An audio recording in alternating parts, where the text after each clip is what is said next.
Okay, well, we're going to go ahead and get started. My name is Scott. I'm a librarian in adult services, so welcome. And first of all, I apologize for the cramped quarters. We had this planned down in a large room on the first floor, but that didn't work out. So thanks for being patient with us and tolerating this smaller room. We're happy to have Jim Gleason here. He's a professor in the School of Journalism to talk about the First Amendment in journalism. This is part of the series of programs we're doing with the George Snitcher Museum around the Ralph Steadman retrospective. I have some flyers about the retrospective. If you haven't seen it yet, I would encourage you to grab one of the flyers and go over there and take a look. It's pretty amazing. So thanks to the museum for teaming with the library to do this. And again, Jim, thanks so much for coming and being part of this. Really thank you, Scott. I appreciate it. And thank you all for being here on a rainy, what is this, Tuesday? Rainy Tuesday evening. Wednesday? Tuesday? Wednesday. Well, you now have a test of my reliability. So whatever day it is. I guess I should first say, one thing I should say, given that this is being recorded, there are a bunch of screenshots in here that I am claiming fair use on, and one-time use. We're being in the library, and I don't want to be violating copyright, but just so we have that.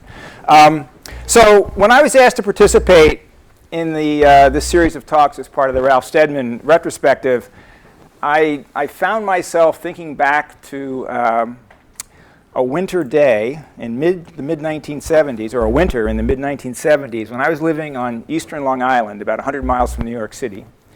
At that time, I was involved. I was either at that moment doing alternative service, or I was a Vista volunteer, one or the other. But I was a camp coordinator at a camp out on the remote end of eastern Long Island, which at the time was remote in the winters, right? Cold, hard place to live, what have you, even though it was the Hamptons.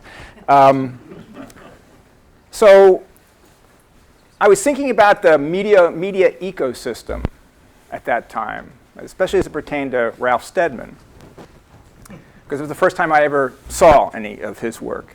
And at that time in eastern Long Island, there were a few radio stations. If you didn't have cable, and most people didn't have cable, or many parts of the community, cable hadn't reached parts of the community.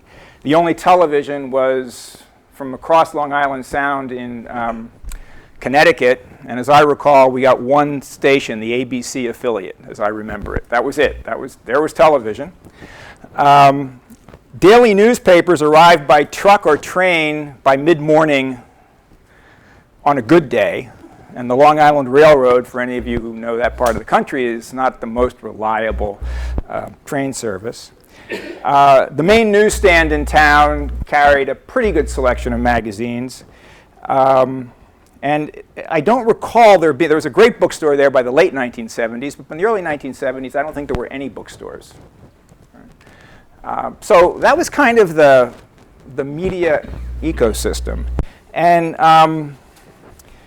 for me, picking up the Daily New York Times and Newsday when they arrived by train, and getting the Weekly Village Voice from the newsstand, and I think it was monthly, Rolling Stone, were major events. Like that was, a big moment when Rolling Stone would arrive. Never predictable, but that's where I first ran into Ralph Steadman. So think about that for a moment, and somewhere in here I have a slide of Ralph Steadman covers, but I'm out of sync already. Consider that compared to today, the ecosystem that we all live in, right? This happens to be a screenshot of my phone Tuesday, as opposed to Wednesday, at 4:02 p.m., as I was working on this lecture. I happened to look over, and this is what I was seeing just at that moment, right? And so you see kind of a very traditional set of things. There was also a text from my daughter at the bottom of this. It didn't show up on the screenshot. But does that look like your phone? are you looking at that array? I mean, you've got ESPN, important stuff up there, Starbucks, Oregon Live, the Wall Street Journal, and the Washington Post, all on my phone right at that second. And what they're doing is saying, pay attention. Pay attention to me, to this news organization, to this outlet. And that's one of the main themes I want to play with tonight, or I want you to think about as it pertains to the media ecosystem. I also might note that as I was writing all this, I got an ESPN alert that the Duck women remain number 2 in the NCAA Women's Basketball Top 25. And so there's a very provocative article in a recent Michigan Law Review by a Columbia Law professor named Tim Wu, who's written a lot of very interesting stuff about the current media environment and about communication law. And the question he asks, which we'll come back to later in the evening, is premised on what I see as a fundamental change in the media ecosystem. There's the Steadman cover. Here's his question. In the internet and social media age, it is no longer speech that is scarce, rather it is the attention of listeners that is scarce. So as we think about free speech, the First Amendment, and what I'm going to talk about in some detail as we move through this, which is the current crisis in journalism, we tend to think about it from the frame of, well, people aren't, there's funding is a problem. Evil corporations are destroying the media, yada, yada, yada. But we don't think about very much is attention. Who pays attention to what? And how do we get enough people to pay attention to anything to support and fund that particular organization? And does that change the way we think about free speech? Does the fact that we're no longer worried about the scarcity of information change the fundamental formula of free speech? And I want to talk a little bit about that part of it first and then move into a discussion of what's happening in the current media environment. So we begin with the marketplace of ideas, kind of a metaphor that almost everyone has heard at one point or another. We'll talk about the wonderful marketplace of ideas, and that all begins a court decision in the post-World War I period having to do with the Espionage Act, an act that is still on the books, where Oliver Wendell Holmes wrote that the ultimate good desired is better reached by free trade and ideas. That is the best test of truth and the power of thought to get itself accepted in the competition of the market. And that truth is the only ground upon which their wishes safely can be carried out. That, at any rate, is the theory of our Constitution. That was just Holmes framing what really became the dominant metaphor for free speech in this country for the last 100 years.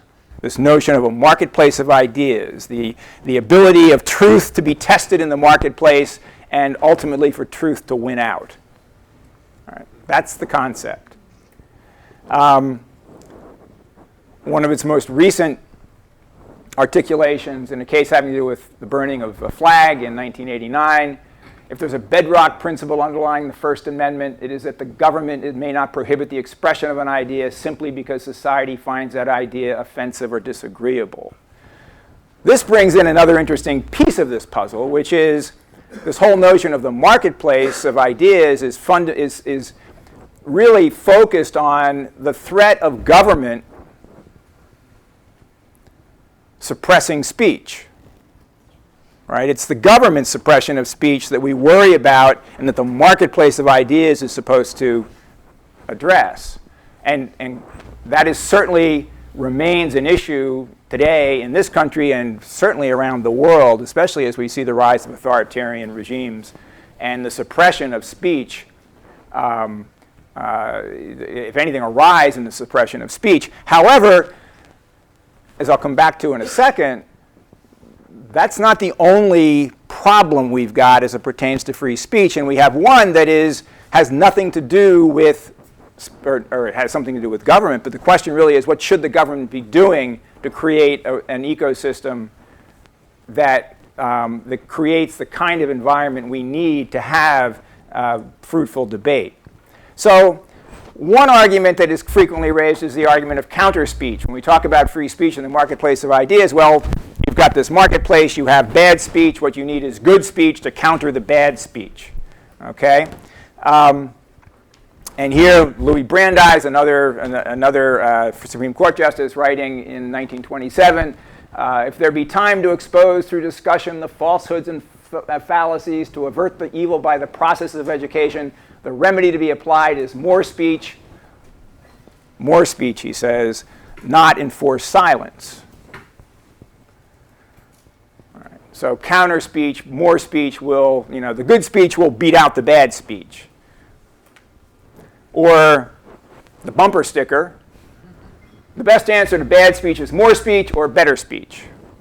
So there's a First Amendment theorist from the middle of the 20th century named Alexander Meiklejohn who talked about free speech, and he talked about it in the context of the New England meeting hall, the town meeting in New England where all of the citizens would gather and they would debate the issues. So what I'd like to ask you to think about is, how close is that, how does that compare to Twitter?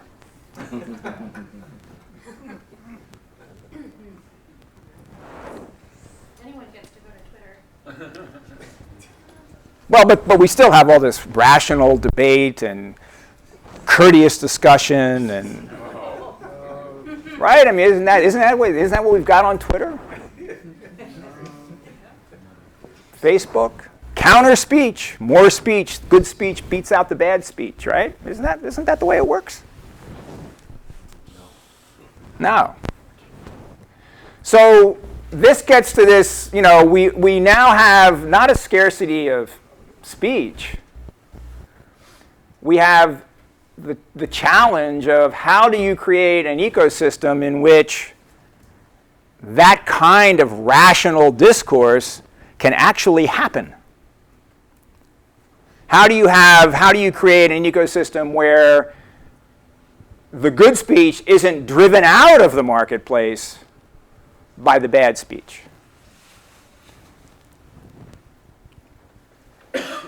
Where you have speech where you have some sort of an editorial function that in somehow or other that for many years was in fact what kept our speech somewhat, we've never really had fully rational discourse. I mean, come on, and there's all kinds of evidence that tells us that. And also, there's all sorts of evidence that tells us that the fundamental premise that and we're seeing this certainly now as never before, perhaps, or certainly to a more extreme degree, there's a lot of evidence out there. There's a lot of social science evidence out there that makes very clear the fact that good ideas don't change minds.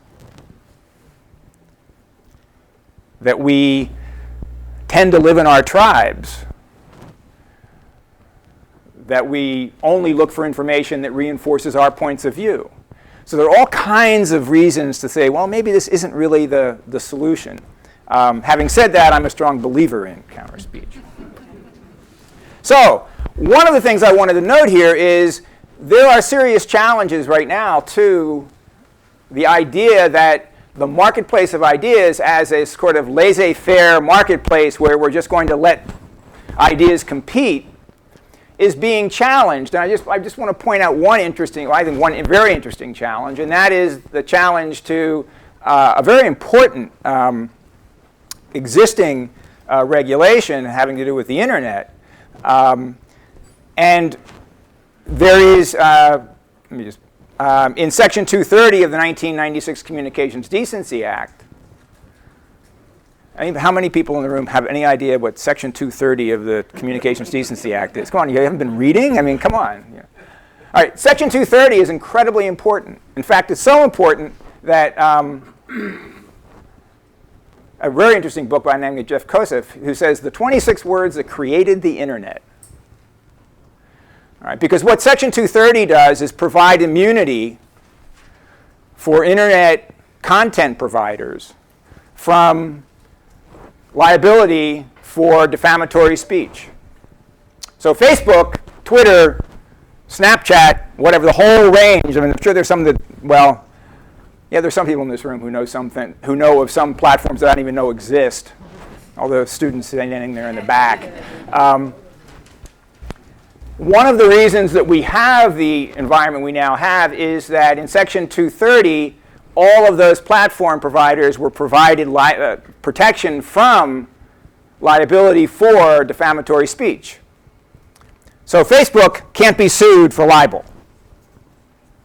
Twitter can't be sued for libel. And the logic at the time was, in 1996, was that there's no way for these content providers to, or service providers rather, to moderate all of that, all of the data, all of the messages. Therefore, they needed to be protected. But now what we're seeing, and the slide that I put up there with Speaker Pelosi and others saying, well, wait a minute here. This Section 230 thing doesn't work anymore because we don't have rational debate and we don't have better speech is not winning out. It's being driven out of the marketplace. So that's one of the things that I wanted to talk about and kind of have you think about a little bit, which is what do we do? What is the answer to this environment in which we have a lot of speech that is not productive and that arguably is destroying the marketplace of ideas, not protecting it, not enhancing it? What's government's role here? Does government have a role to come in and say, wait a minute, we're gonna change this equation to try to create a healthier environment? Or is something like Section 230 the right way to go, which is hands off, no government involvement in the marketplace, or little government involvement in the marketplace? I'm not going to give you an answer to that. I don't know the answer to that, but I think it's an important thing for us to be thinking about. Tim, I got to leave impeachment. Impeachment. Well, that's one option that we'll not talk about today. So, what I want to talk about, and this is kind of a pretty radical shift actually in kind of focus, is not so much that question of the government's involvement, but the ecosystem and what it means and what it has meant to journalism and the support for journalism in the 21st century. I want to give you just a couple of observations that may or may not be right. So at no time in history have we had access to more accurate and more inaccurate, unfiltered information. I mean, going back to that cold winter in East Hampton. Right? I mean, contrast what, for many of us in this room, was the environment, the ecosystem, the media ecosystem we grew up in, and the information that we had available to what's available today. And it's kind of stunning, really. All right. So at no time have you been able to get more information. So presumably we would all be better informed. But all the evidence suggests that that's not the case. All right. The second is, at no time has information been more important as we attempt to navigate an increasingly complicated and personal landscapes. Our personal lives are more complicated in a whole array of ways. Certainly the civic landscape, I mean, just think about today.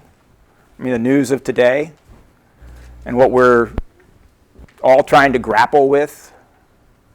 It's really pretty stunning. And so at no time has it been more important for us to have the kind of information we need to make intelligent decisions, to have informed points of view. Is impeachment the thing to do? Well, We all need to know, we all need information in order to make those kinds of decisions. And at no time has public discourse been more dependent on private spaces.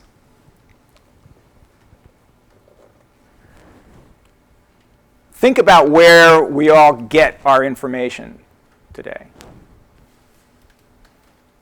We get it largely from social media platforms, from websites that are all private spaces. Facebook is in a private space. We have it currently, under existing law, Professor Yom may correct me on this, but currently under existing law, the government cannot tell Facebook what to say or what not to say, what it can censor or not censor, what its standards are going to be for acceptable speech on that platform. Can it accept political advertising? Can't accept the political advertising. That's all private space. And most of the conversations that we have, because so many of us spend so much of our time on social media, are not taking place in public spaces. They're taking place in a private space, even though it feels very public, right? So from a constitutional perspective, from a First Amendment perspective, we speak at the pleasure of private companies. If Twitter tomorrow decided to make some sort of arbitrary decision about what kind of messages it would allow or not allow, it has the right to do that. All right? That's a fundamental change. You know, the whole idea, this whole marketplace of idea thing, is all based, I mean, it's sort of the speaker standing on the soapbox in the public square. Well, the public square is now inside a shopping center that's privately owned. And that radically changes the whole notion of free speech in that environment. And then finally, at no time has journalism been more important or been more difficult to monetize in the marketplace. So we have this strange dichotomy of at no time has information been more important, at no time has journalism been more important, and at no time has journalism had less monetary value in the marketplace. And that gets back to some degree, that fact that our problem is no longer scarcity, it's attention.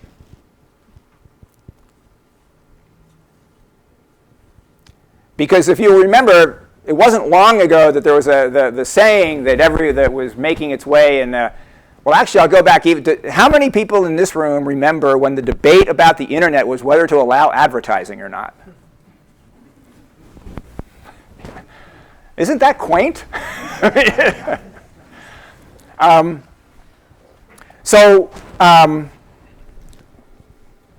forgot. I lost my train of thought. So when you try to think about, you know, why is it that journalism isn't funded today? Why is it that people aren't willing to pay for news? It's important to also think we had this notion a while ago of information wants to be free, which was a very popular saying maybe 10 years ago. And as I used to tell students, information wants to be free, but content creators would like to pay the rent. And that those two things were problematic. You know, you couldn't have both, right? But information may want to be free, but how many people signed up, not in this room, but does anybody know how many people signed up for Disney Plus in the first week that Disney Plus was available? It's something like 35 million. How many people signed up for ESPN Plus the first week that it was available? It's in the millions. So information may want to be free, but people are perfectly willing to pay to watch Disney movies or college basketball. So the problem isn't that people won't pay for information. The problem is that people won't pay for news at the moment. And how do you solve that problem? Before we get to solutions, I want to tell you a little bit about the newspaper story. This is a piece that ran in, it's an AP story that ran earlier this year. Decline in readers, ads leave hundreds of newspapers to fold. The statistic here that is sort of stunning is 1,400 cities or towns across the US lost a newspaper over the past 15 years. 1,400 cities no longer have a newspaper that they had 15 years ago. And for many places that do have newspapers, well, they have a newspaper. In one of the scenarios of the ghost newspaper, as they're now being called, in one scenario you have, especially in large metro areas where you had suburban newspapers, where the large metro buys the smaller paper and begins to create sections and says it's going to cover that town in the sections, but doesn't. All right, so in fact, they have no newspaper even though they have this section. The other, which is one that is familiar to everyone standing in this room, is where the newspaper is purchased and staffing, to quote this study that came out of the University of North Carolina, newspaper staffing is so dramatically pared back that the remaining journalists cannot adequately cover their communities. And they estimate that at least 1,000 of the 7,200 newspapers still published have lost significantly more than half of their newsroom staff since 2004. So for any of you who are, well, we're all from Eugene, I guess. I don't imagine anybody traveled to. Somebody move, so we turn the lights on, I guess. Or did somebody hit a switch? This one. I don't think I did. One of those switches right there.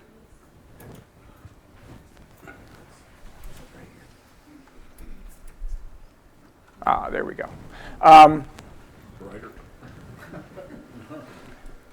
So, I mean, that's a pretty stunning number and gives you a sense of the decline in capacity of newspapers to actually cover their communities. And while I note I'm focusing on newspapers, the situation in television news, which is actually where most people get most of their local news, the situation in television news is marginally better, but only marginally better.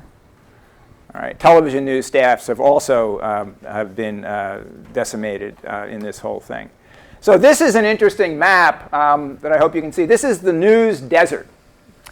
So these very light areas have no newspaper, none. These are communities without any local source of news. And then as it gets darker, the most dark have 2 or more sources of news. But as you can see across the country, the areas that have no newspapers continues to grow and is rather large to begin with. Here's Oregon. And look at the significant parts of our state that have no local news source. Now, admittedly, a couple of those counties are not what we would call heavily populated, but they still have communities that at this moment have no news. No source of local news. No one covering local government. No way to know what happened at City Hall. Right, so that's a fairly stunning situation. And you can see Lane County, I mean, has Lane County with 2 or more newspapers. So you have this notion of ghost newspapers, of desert newspapers. There was also a study done not long ago from the Murrow School in WSU that looked at coverage throughout the Northwest, and both radio, it looked not just at newspapers, but also at radio and television. And it found this similar. This picture is similar in Washington as well. Sort of just large areas that have no journalism function going on. This is total circulation of U.S. daily newspapers since so in 1940 to 2010. So you can see that the circulation. Well, we're right about where we were in 1940. When the population of the United States was whatever it was. I mean, not what it is today, right? So, and you can see that arc, the downward trend. It's worth noting that circulation of U.S. newspapers has been declining since about 1895, but you can see this graph really brings it home. This is revenue of U.S. newspapers, 1960 to 2010. I assure you that this advertising number has continued to decline. This number has probably stayed somewhat flatter, the revenue from circulation. This actually highlights another important piece of the ecosystem, and that is the decoupling of advertising from news content.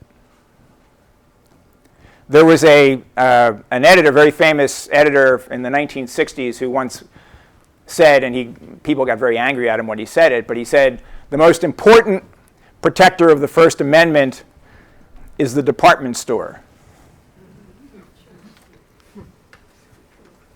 Because it was the department store advertising that gave newspapers the profit margin they needed to have the kinds of staff they needed to actually do hardcore journalism. All right, and as department store advertising has disappeared, that's one of the things. I mean, I don't know how many of you read this morning's Register Guard, but you would be hard-pressed to find a display ad. I mean, there just isn't any display advertising in that newspaper anymore. On any given day, it's maybe a page total. All right. So this decoupling of advertising revenue, most of which has gone to Facebook and Google, is one of the reasons that we are in the decline we're in right now. This is employment in newsrooms from 2004 to 2018. And you can see that it's gone from a little under 80,000 journalists to slightly more than 40,000 journalists. So newsrooms in the United States are about half of what they were roughly in 2004. All right, and that decline, if we were to add 18 to 19 on there, that number actually goes down it drops even harder. All right. So diminished resources, diminished capacity, diminished journalism. So one of the things that makes this an interesting dilemma is to look at what is it that people are looking for, and then to look at what's actually happening in newsrooms. So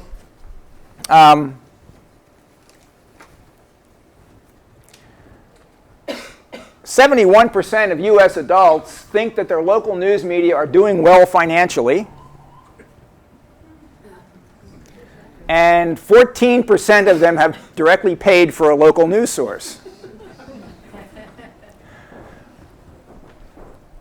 So not only is advertising moving more and more, to Facebook and Google, which is also then profiting from the news that it's publishing from newspapers and other news sources and not paying those sources, although there's a negotiation over that. But nonetheless, for the most part, they're getting it pretty much for free. And everyone thinks it's fine because they're getting the news without paying for it. So you have another disconnect in the marketplace. And 5 of the 10 largest newspaper companies are owned by hedge funds or other investors with several unrelated holdings, including Gatehouse Media, which is the owner of our local newspaper, or Gatehouse/Gannett. And the standard criticism of these companies, which are really not newspaper companies, they're venture capital firms. They have, and good for them, their goal is to turn a profit. I often think, when I think about the trends in newspaper ownership, I think about something that Frank Blethen, who is the owner, the Gleason family, which is the owner of the Seattle Times, one of the few large privately owned newspapers in the country, regional newspapers left in the country.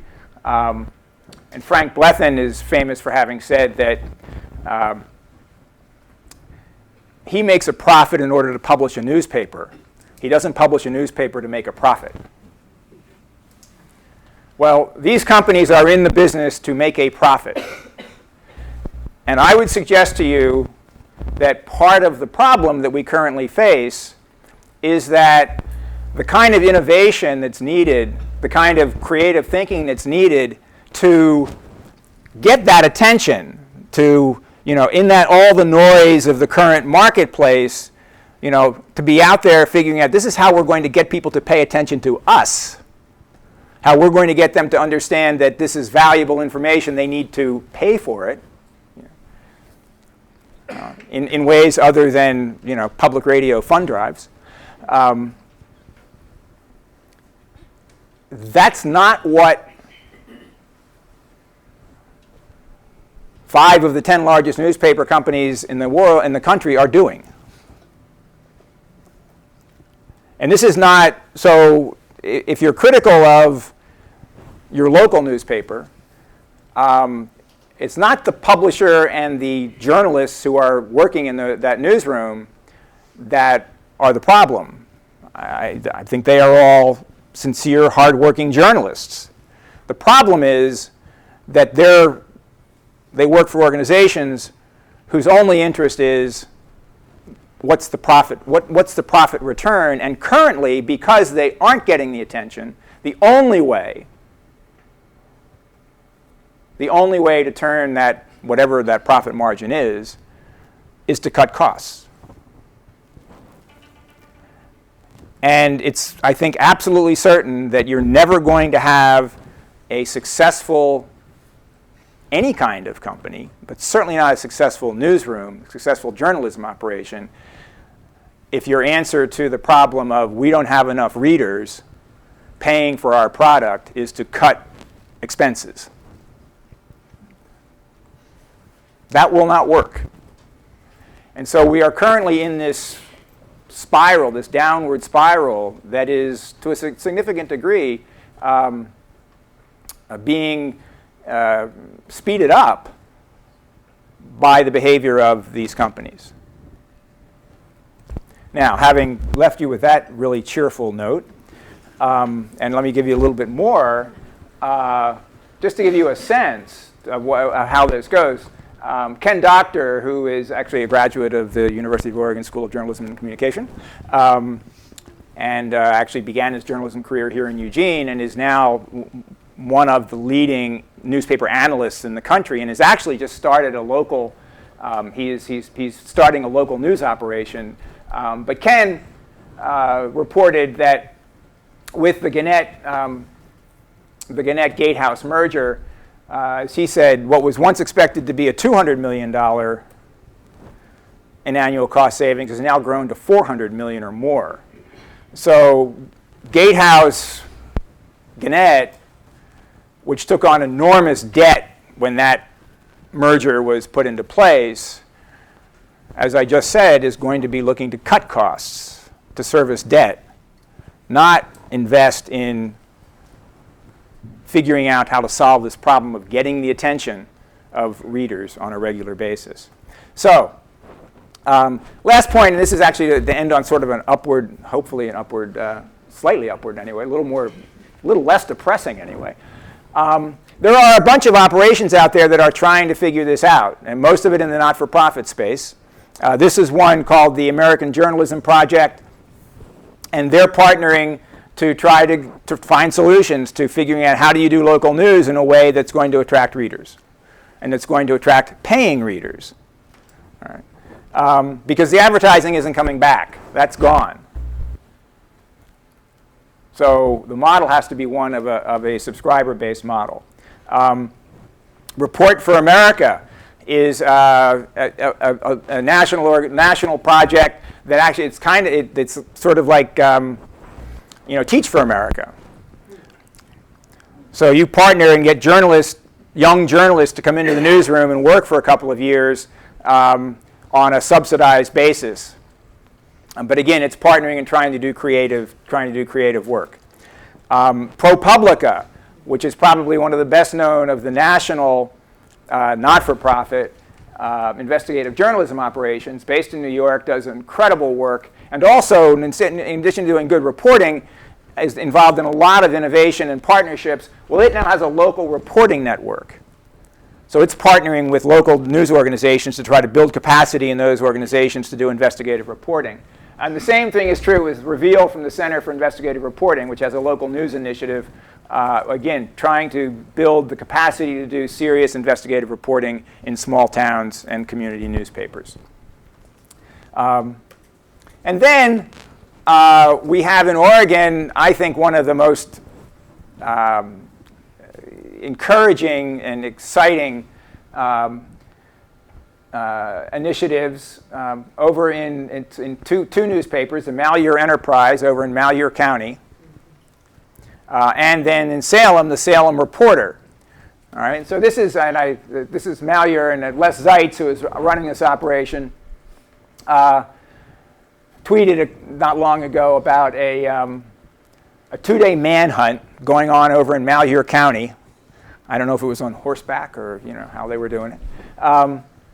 And then this is just the story that that they were, actually it's email about the story that they were running on it. And then Les is also publishing the Salem Reporter. And these are both local initiatives to try to build local journalism in areas where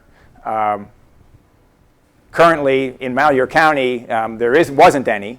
I mean, Les took over a failed newspaper and is now doing journalism in Malheur County in print, online, on Facebook, whatever, in a variety of different ways.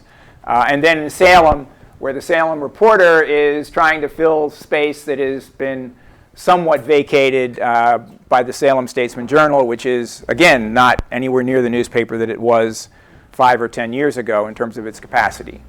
Very focused on local news, delivered in both instances, both in Malheur and here, only digitally. There's no print product. And he is partnering. Les is doing national partnerships in Malheur County. So he's, which is just really very cool. So I think there are a variety of efforts. This is just 2 examples, and then the last 2 examples I want to give you are from the School of Journalism, and one is a project that's being run by 2 of our faculty, Elisa Hayamoto and Todd Milbourne, who did this really interesting project across the country, and they went around the country, hosted community discussions, and their question was, how do you build trust in communities? How do you get, as we all know, in a world where journalism is fake news and all the noise that we hear, how do you build trust? What do you have to do in order to build trust in a community so you can do good journalism? And they have an absolutely very important report that came out of that. They both have been, they've done a bunch of national presentations on it. And so that's one example of there are a lot of these things going on in journalism programs around the country. And then we have in Portland the Agora Journalism Center, which again is focused on this notion of engagement. How do you engage communities, get people involved so that they are paying attention to and engaged in discussions about civic journalism, about civic matters, about civic life? And so the thought there is that journalism is not a one-way conversation. It's a two-way street. It's a two-way conversation. And that one of the things we need to do as journalists is be part of the conversation, not simply, sort of giving you information. And so I think, again, and there's a lot of great work being done at Agora. And if I remember correctly, that's it. That's the end of my slides. How did I? Well, that's not too bad. So there's plenty of time for, questions, conversation. Tell me I'm crazy. Dean. We have a number of students here from Marist looking at career possibilities. What would you advise to these young people who are looking for careers in communications and public service? Do it.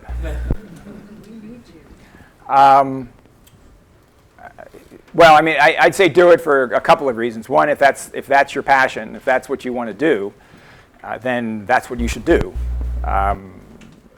Because there are, the reality is that while those numbers, the numbers of newsroom jobs are dropping, the fact is that, I think that, I think this is still true. I don't pay as much attention to this as I used to when I was a dean, but our students are still are getting hired, and doing exciting work. Anybody here happen to listen to the Journal podcast from the Wall Street Journal?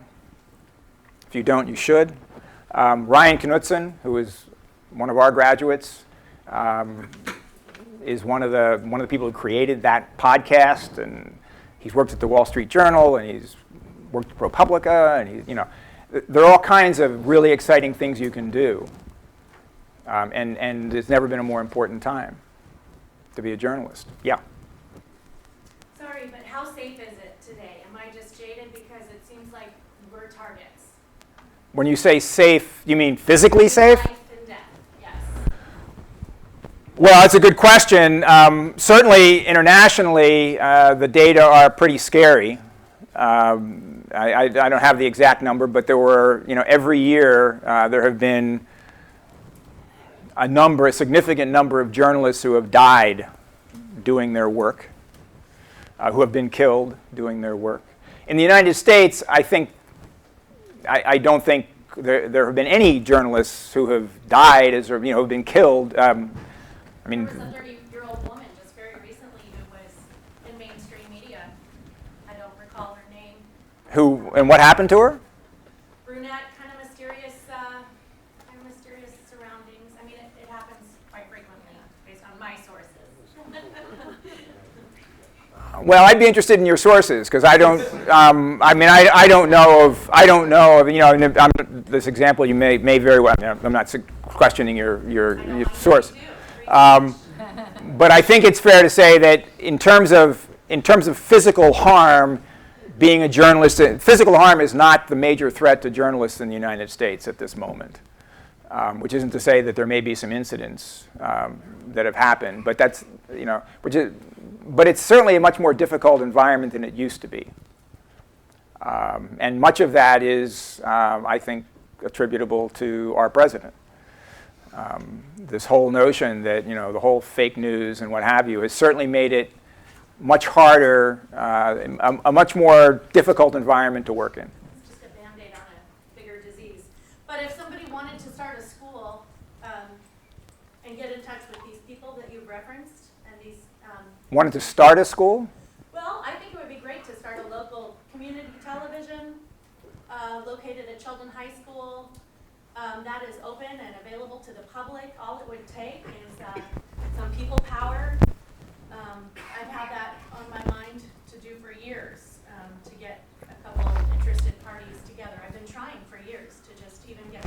Well, there is a local group, and I don't know if any of them are here, but there is a local group that has been talking about trying to create some sort of a local news organization as an alternative to the Guard. I haven't really been part of it, but that would be a group to get in touch with. So I can go Pardon me? search. Do you have the name of that group so I can at least go? I don't know if it has a name. It's just an email list. Yeah, there's an email list. I'm not on it. By choice, I'm not on it. Cool. Yeah. As I listened to your presentation with interest, I was thinking about what is the objective of your presentation? What are you coming through? What is the end, the middle, the end, and so forth? What are you? It's a darn good question. But then I have got to tell you, as a cultural political scientist who pays a great deal of attention to the reportage not only nationally but internationally, I have come to know that the level of general understanding of American-based journalists comparable to their international counterparts is really inadequate. It's not good enough that this school of journalism has been turned to a really hardcore journalist, especially the types of a friendly, the fellow who started this or was here, into a public relations type of a school, rather than we develop journalists who are interested in history, in political science, in international relations, and other fields that we help educate people with critical thinking. I pick up the New York Times, for instance, today, comparable to 20 years ago. And when I go to the stories on Iran, for instance, or Palestine, I see a tremendous amount of really, I apologize, but it's horseshit. I mean, the people who are columnists even. I mean, New York Times has columnist after columnist extremely with Israeli-centric, and there is not a column on a weekly basis that represents the point of view of the men and women that, for instance, Israelis have occupied for over 70 years.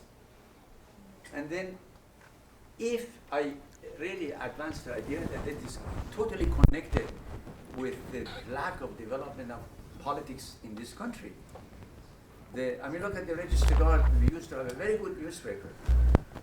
And we had a very, very good group of people who were smart, who were dedicated, they were critical thinkers, and look at now. And nobody really objects. People are not interested because they know that in the long run they cannot do anything about. So I really advance the idea that there is a direct connection between the general knowledge of the population and the type of a paper they read. So no wonder they have given up. Well, first of all, I would strongly object, and this isn't the place to have the conversation, but I would strongly object to your characterization of the School of Journalism and Communication, or for that matter, journalism education generally. It is, to be blunt about it, completely uninformed and wrong. As to the broader question of, which is really sort of a cultural question, there is an interesting discussion and a lot of work that's been done on the question of sort of political culture in the United States, and that's, I mean, I think that's certainly an open to broad discussion and question as to why we have what we have, whatever it may be. As to the New York Times and your critique of it, I mean, I would not agree with the critique. But I have been in over the years, I have been in rooms where the discussion has turned to whether it's the New York Times or the Oregonian or some other newspaper, and I have heard both the argument that you're making and the precise counter-argument being made about exactly the same publication. So I have heard that, for example, you're arguing the New York Times is, I guess, pro-Israeli or not, certainly doesn't reflect the Palestinian point of view to a significant degree. I've also been in rooms where I have heard mainstream newspapers being criticized as being virulently anti-Semitic. So that's another subject. Well, but my point is, my simple point is that I think your point of view is your point of view. I don't challenge it, but I also don't happen to agree with it and don't think that there's any way we're going to resolve that. No, please challenge it. Just show me one columnist of the New York Times on a regular basis that is Palestinian-centric. All of them. I mean, look at it. You want me to name it? No, I don't think it's a conversation. I'm not here to either either defend or the New York Times. I would not agree that the New York Times is a grossly imbalanced newspaper. I think you're absolutely right. There isn't a clearly pro-Palestinian columnist. I also think that they would argue that there isn't a, that none of their columnists are at one extreme or the other extreme.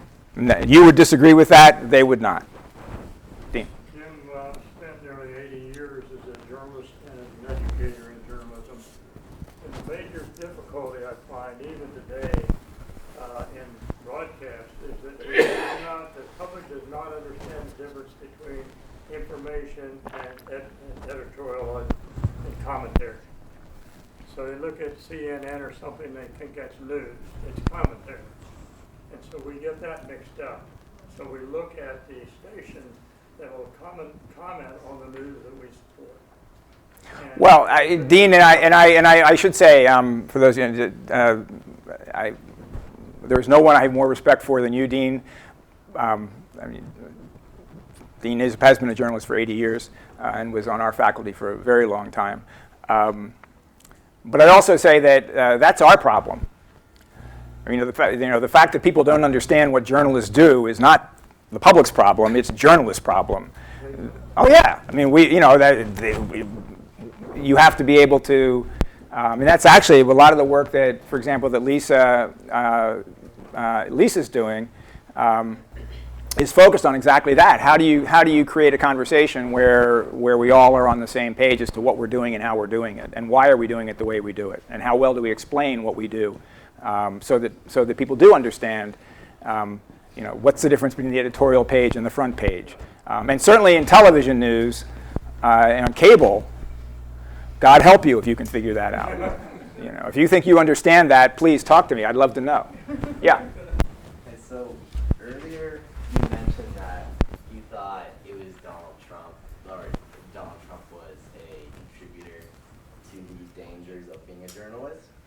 But I'm just curious, like, what are your thoughts on the Berkeley students' reactions to Milo Yiannopoulos visiting Berkeley and, like, kind of rioting over it when he was a former editor of Breitbart, which is a predominantly Republican news source? Well, let's begin with. I mean, let's get out of the false equivalency game. What Donald Trump does as the president of the United States and what a bunch of students do on a college campus are two radically different circumstances. And also, in that context, let's look at the motivation of a provocateur, whose whole purpose in going to a campus is to create that kind of an environment. I mean, that's what he does. All right. That's not to say that there isn't, in my mind, a free speech problem on campuses, in that there is a lack of tolerance of opinions at either end of the spectrum. And that's a problem. But that also raises, and this is actually something that in the communication law class that I teach, that I happen to think is a really important question, a really important problem, because it's not enough as a First Amendment advocate to say, well, for students or anyone else who's coming onto your campus and who feels isolated or marginalized by the dominant culture on that campus, it's not enough to say, you just need to have a tougher skin, toughen up. But it's also not acceptable to say, we're not going to let people speak who disagree with what we think. So that's not an easy dilemma to work your way through. But I would roundly reject the notion that the intolerance of whether they're on the left or the right students on a college campus is the equivalent of a president who stands up on the most powerful bully pulpit in the world and says, journalists are the enemy of the people. That's a very different thing than a college student speaking out and trying to suppress speech. They're both problems, but they're not equivalent. Yeah?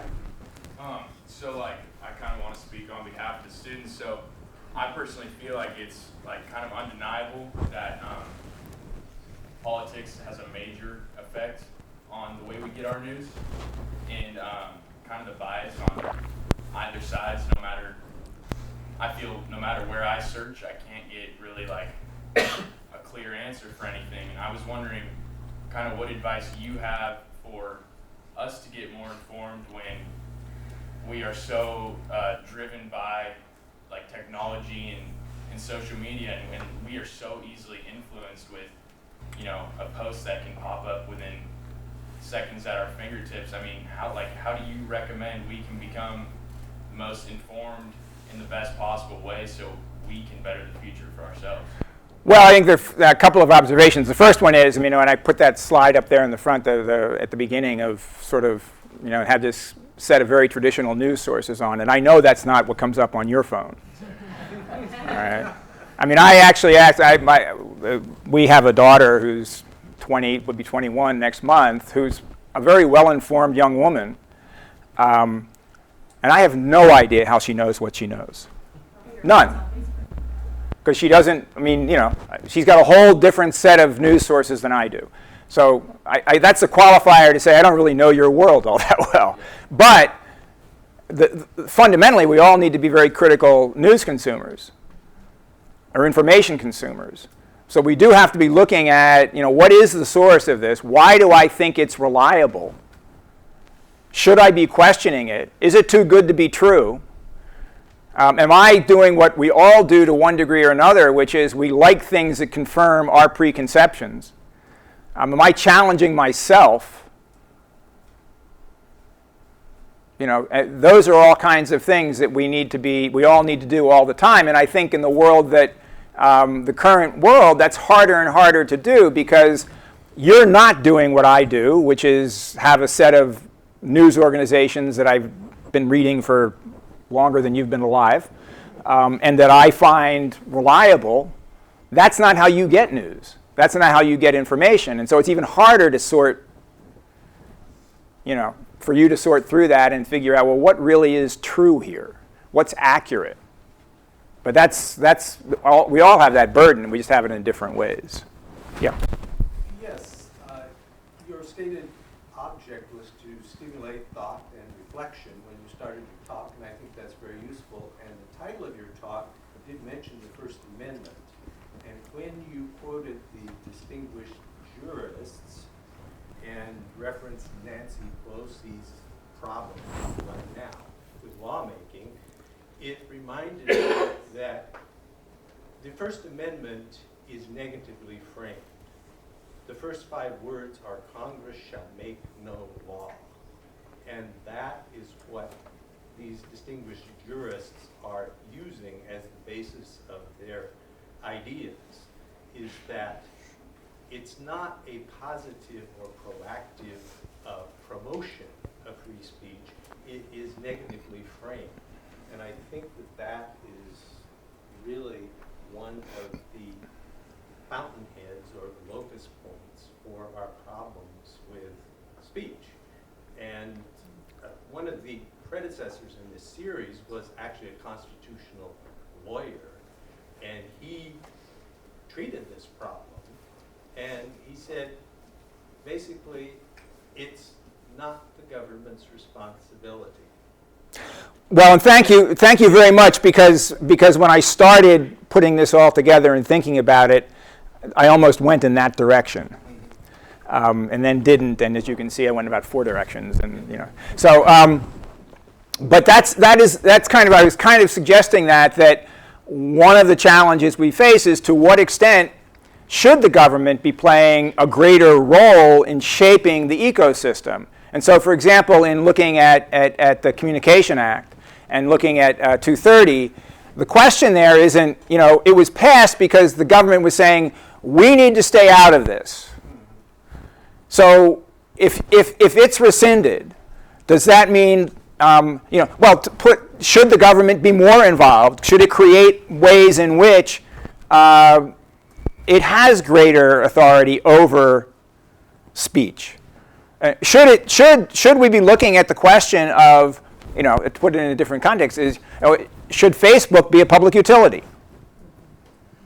Well, I happen to agree with you, but I'm just pointing pointing out that this is the sort of headwind against which we are trying to make progress, is this sort of legal blanket. Well, we're either trying to make progress or we're trying to destroy the First Amendment. Kind of depends on how you look at it, right? But that's exactly right. I mean, that's what I was saying. You know, we've got this 100-year tradition that frames this whole marketplace of ideas, and it's very much a laissez-faire marketplace. And most of us and interestingly enough, most of us who believe that are also on the economic side. We're fine with regulation of the economic marketplace. We just don't like regulation of speech, except in certain areas. We'd be perfectly happy to take Citizens United and start over again there, you know. But we're generally government doesn't get involved. All right, and well, you know, but you're absolutely right. I mean, that's I think one of the most interesting challenges about all this, which is how do you rethink when the fundamental ecosystem has changed? How do you rethink free speech when the threat? I mean, the government threats still remain, but you now have this whole other set of questions that are not easily resolved in that framework. What do you do with that? That I think is the interesting question. Just a second, Q. I'll get. So I'm not familiar with your with the way you use ecosystem in this context. I'm just rolling with it, maybe as like a metaphor for journalism. But what concerns me is that in 16 states right now, peaceful protest is illegal, and so I am very concerned for the survival of First Amendment speech.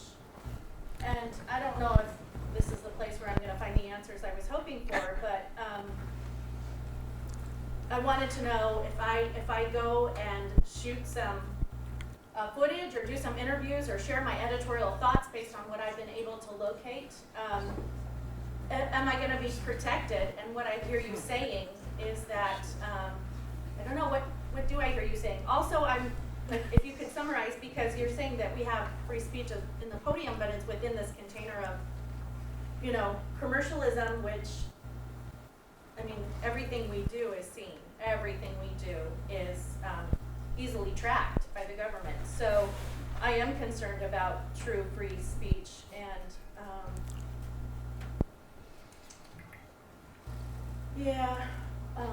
sorry, I'm over 50, so my thoughts are not as clear as they used to be. I guess that's one of my main ideas. Oh, the other thing I wanted to know is, what is your definition of good journalism? And just a mission statement or a one sentence, how would you define good journalism? Well, that's a question I might even be able to get to. The rest of what you raised a whole array of things. I mean, I'd be very interested in, not here, there's not time to deal with it now, but I'd be very interested in knowing the authority for your statement that in 16 states peaceful protest is illegal. That doesn't ring true to me, but I'd be interested in knowing the basis for that. Good journalism is... Maybe it's on the verge of becoming... Good journalism is journalism that serves the public interest. I mean, and we could go into a long discussion of what constitutes, you know, the practices that make up good journalism, but basically good journalism is providing information that serves the public interest in a truthful and accurate way. Hey, Tim, a couple more? Sure. Yeah, one of the things that disturbs me particularly about social media, but I think it began before that, is a segmentation of the marketplace. In other words, if I on social media, I hear the people that I know who generally agree with me, and you listen to the people that you know that agree thank you. with you. And, you know, if we come to discuss some issue before the public, we don't have a difference of opinion, we have a different set of facts. And, you know, and we are quite sure of our facts because we got them from our trusted sources, which are totally different. And, you know, it puts us in this place where it becomes very difficult to talk to one another and to have any kind of dialogue about the key issues in the world because, you know, we don't even agree on what they are. Well, I think that we are certainly at a moment where those divisions are at what we would see as an extreme. However, I would also say, and I, will not get into the whole, Fox News, CNN thing. I mean, I just, I don't think it's very productive. Although no, I won't get there. But I would also say that if you look at it historically, this is not the first time in the history of the United States that we've had fragmented media. In fact, what we've had this kind of homogeneous mainstream notion of an apolitical mainstream media of the last 2/3 of the 20th century and up to now is not the norm, right? I mean, if you go back before that and you look at the political press or even the penny press, I mean, you're dealing with highly politicized newspapers. I always, whenever this comes up, I always think about my grandmother, who grew up in New York. I actually have I don't know what her education, I don't know whether she graduated from high school or not. I have no idea. But I do know that my grandmother, at the time when she was growing up and even when I was young, in New York there were 6 or 7 newspapers and she read the daily news. That's what she read. And that was the only thing that she read. And if you held up the New York Times to her, she just kind of looked at it and said, well, maybe I'll wrap a fish in it. I mean, the daily news was truth. Everything else was not. So this dynamic is not a brand new dynamic. It may be, we're seeing it in a certain form of it today, but it's not entirely new. Which that doesn't answer your question really, but it's only to say that I believe that professional journalists try to provide an accurate representation of the facts. Do they have biases? Of course they have biases. But they try, through the techniques of professional journalism, they attempt to moderate those biases in the same way that a scientist would. It's not a perfect analogy, but that's one way to put it. And the fact that we then live in echo chambers that have only been accentuated by the current media environment is a problem. Yeah. So I've been thinking about the way you described advertising decoupling from circulation, and I was thinking, have you ever thought about how the use of ad blockers online has sort of contributed to that? Because I know there's been an instance of Project Wonderful. They distributed ads across the internet, and they had to shut down because widespread use of ad blockers made them not profitable anymore. Do you think that has any impact on online journalism specifically? I don't think ad blockers have any particular much of an impact on journalism, because most ad blockers aren't dealing with ads that are embedded in those kinds of publications. But the fact is that advertisers have moved basically to Google and Facebook. I mean, the percentage of advertising that has moved to Google and Facebook is just stunning. So ad blockers have some impact. I don't know exactly what impact they have on all of that, but the fact that you can that you can measure it all the way you can measure digital advertising is a significant part of the equation. You're not selling volume. You're selling particular numbers, and you know whether you got those numbers or not. Yeah. So I was just thinking, and like this new generation, we like things to be delivered really fast, because like we're clicking on an article and then we're clicking away like in 3 seconds just to read a couple of headlines. And that kind of contradicts with nowadays there's like really complicated stories that need a lengthy explanation. So how do you think that some traditional news could stay alive when people want to just hear things in 6 seconds? Well, you raise an interesting question, because the evidence is not all that clear. Because you're absolutely right that, and it's not just everybody spends less time.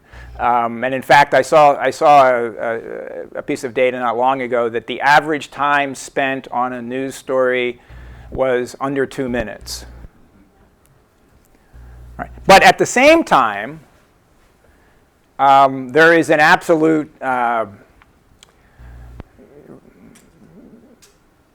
what's the right word?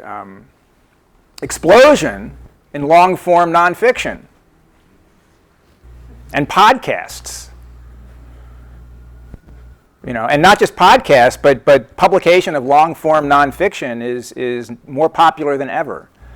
So you have this interesting, but it is certainly true that most of us, we don't get much past the headline, or we don't get much past the alert that we get, and that's as far as we go.